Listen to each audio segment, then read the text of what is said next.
Imagine walking past Parliament Square.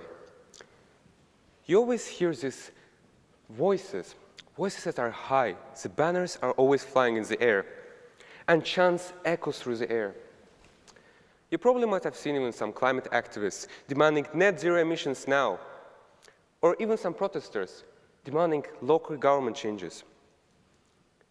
And yet, most of us, including me, just pass nearby these activities, not even, in most cases, barely glancing their way. We like to dismiss these noises as background noise of a city, especially of such a busy one like London. But beneath these banners are emotions and stories.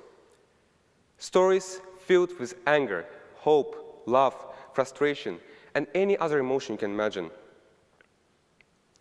So let me share a different story with you. My story. It all started around 3-4 months ago, when I was in Azerbaijan being a volunteer at COP29. And just for your background understanding, COP29 is basically an annual event organized by the United Nations for global leaders to meet together and discuss climate change issues. So I would work there for plus minus 10 days. And every day I would wake up at 5 a.m., take my train, from time to time cursing myself why am I even doing it in the first place. And so here I was, standing in front of the COP29 venue. I was exhausted. Working from 6 a.m. to deep in the evening was really tiring. And every morning I was just hoping for that one feeling. I was hoping for peace. And just for your understanding, COP29 was a chaos. The schedule was always changing, the attitudes of delegates was always changing, but there was one thing in common. And that's me hoping for peace and this. Protests. And it was like impossible to escape. There were probably hundreds, if not 200, of protests at COP29. But it was particularly this group of protesters that caught my attention the most. Just for some context, it was basically a group of Asian protesters advocating for larger, more developed countries, like United States, to pay for their carbon emissions. A trivial protest, isn't it? But I saw something different. When I zoomed in, I could see something in their eyes. That frustration, that hope, that love, the emotions they had in their words. And one interesting feature about this protest was that only one person spoke English. The other members of the group spoke Korean, Japanese, Cantonese, Mandarin, any other language but not English, which was surprising for me considering it's an internationally acclaimed event. Their words were not united. In fact, they were exclaiming outbursts of words. But there was one thing that was in common for all of them: their emotions. And they were exclaiming these outbursts of anger. I could feel their emotions in their words. I will be honest, I didn't understand the things they said, but I could feel them. And there was one question that I asked myself during that moment. Why are they so angry? Was it really about the issue of carbon emissions, or was there something deeper? So, with this said, I would like to ask all of you, with a raise of hands, have you ever been a witness of a protest, a social movement, or even a revolution? It seems like the vast majority of you have been a witness of at least one. And I want to challenge the way we think about these movements today. Most of us hear their slogans: raise wages now, social inequality time, or even as save the planet now. And we think that these sole demands are the reason why people take to the streets. But are they really? Do these people really go to the streets, to this protest, embracing the code and risking their own safety just to shout into the void? Is that really the sole reason? That question was very tempting for me to answer, yet I couldn't find one. I want to emphasize one very important factor that combines this protest with all others. Let's return back to it for a moment. I was standing there for maybe 10-20 minutes, which is very unusual to do. And what I could see from their expressions are their emotions. It's that frisson that I like to call, which is basically a wave of excitement, fear, anger, hope, or any other emotion you can think of that drives the people to stand there.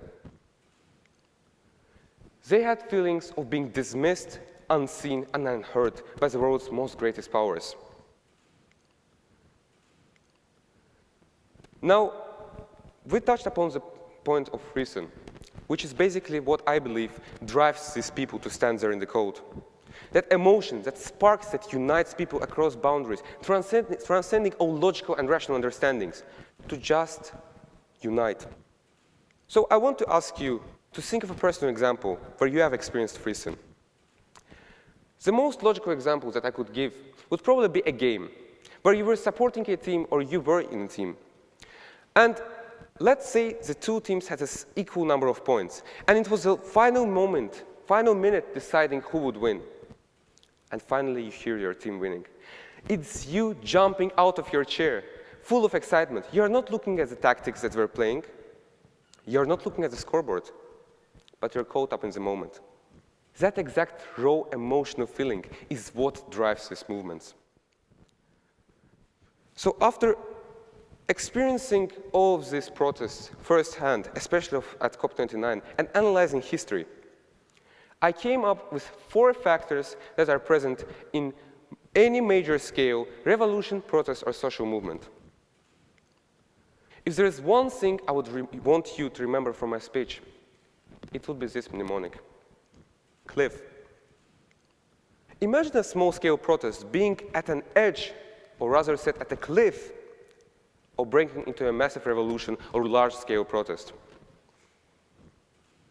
So let's delve deeper into each of these factors, starting with inequality. Inequality is basically a feeling that people experience when they feel that they're being mistreated, whether it's due to social injustices, economic collapse, or any other reason. And this feeling of frustration within people can simmer over time. And it simmers, and when a lot of people feel that frustration, it ignites something collective within them. That feeling of being mistreated. So let me provide you a personal example that I experienced around 10 years ago in Georgia, in the capital city Tbilisi, in the Caucasian region. So I was basically traveling there with my family just to enjoy our time. And we were sitting in the cafe or restaurant and just looking at the road, and I saw 3 people that were standing there. And by the way, that's little me. Of course, I changed over time. I gained some weight, as you can see, but still the same thoughts and same emotions. So I was quite amazed to see these 3 people standing in the middle of the road. And it was very hard to understand what they were saying. Yet I could discern from their banner that they tried to just say, raise wages. A trivial protest, isn't it? You might not believe me, but within minutes, hundreds of people gathered just to join this group. It wasn't organized beforehand. It was done on the spot. The most interesting part for me was that these people in the restaurants were rushing to pay their bills just to join this one single protest. In fact, one of them was so anxious that they knocked me down while running to join the protest. Sobbing in tears, I stood up and just asked myself, why? Why are these people so excited to join this protest? What did these people see that I did not? These people were not united by race, they weren't united by gender, they weren't united by income level. And that's true. Yet one thing that all of them shared was a deep sense and feeling of being mistreated, and a deep sense of frustration with their lives. They might all have different reasons, as you can see on the screen. All of them had different reasons why they joined, and yet they did. Their emotions were shared. So based on this, I would like to go to the next factor, which is leadership. Inequality alone as a factor is not enough to stir up a large-scale revolution. Leadership is essential in order to use the inequality within the population right now and strive them and push them towards their boundaries to organize the resources available in order to stir up the small-scale protest. Leaders are visionaries. They plan, they organize all the resources available in order just to achieve that one common goal.